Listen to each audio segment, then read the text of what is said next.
Hey guys, welcome to another video of MaxiAspie, and today I'll be talking about a situation that is affecting everybody at the moment, which is the cost of living crisis. And the reason I want to talk about this is I know it's affecting everybody with their energy bills all the way to petrol, getting to work, keeping your house warm, deciding whether or not you want to heat the house up, or having to decide, what to spend money on.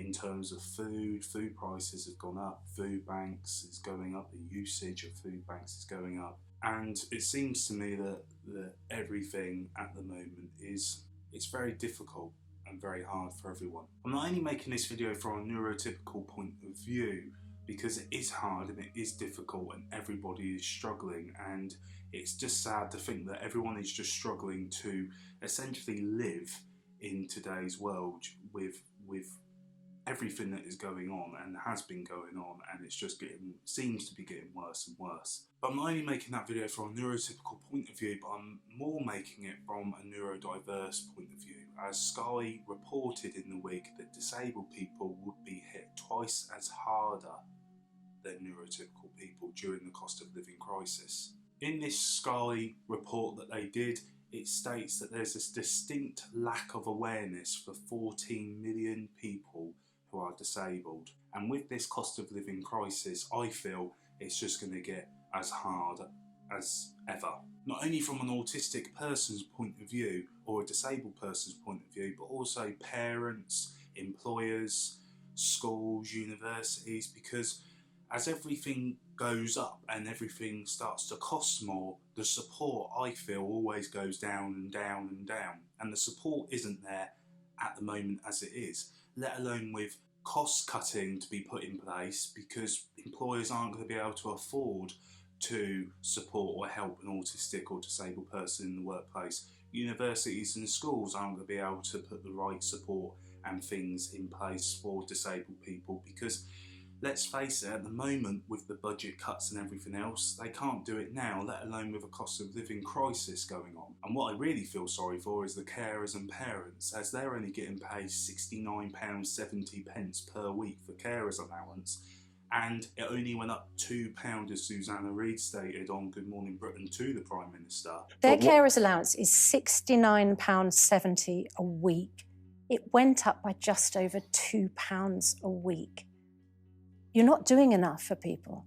In my honest opinion, I think it's a joke, and I just think in today's society that if there is people out there who have to decide whether to eat or heat their own home or stay on a bus in order to get heating, and we have the government then shipping in and saying, oh, they wouldn't be able to do that if they didn't have a Freedom Bus Pass.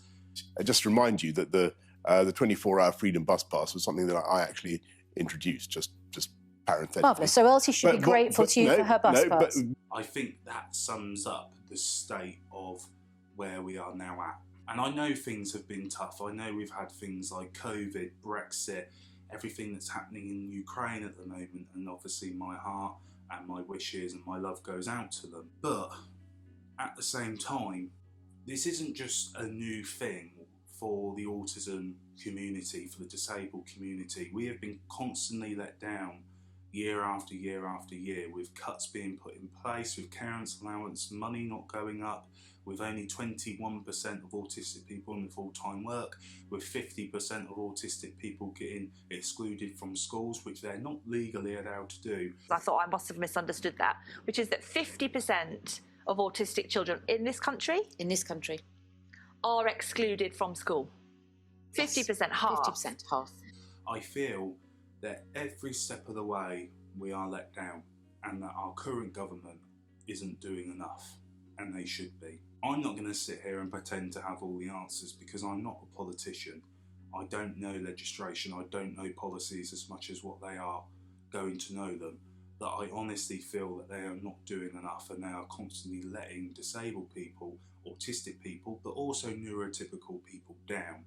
But my hearts do go out to disabled people, because if we're at the state where there are less autistic people in the workplace, less disabled people in the workplace, and the Prime Minister's solution is to get people in well-paid jobs, and yet that statistic of autistic people in employment hasn't changed for the last 10 years. To me, it's not a viable solution because there is no help or support behind it. It's just always figures and numbers that are thrown out, and we are not getting the help or support that we need. Currently, there's 2-year waiting diagnosis lists. There's 50% of autistic people getting kicked out of school. There's 21% of autistic people in any form of work. And these are figures long before COVID, Brexit, and everything else that has been happening in the world.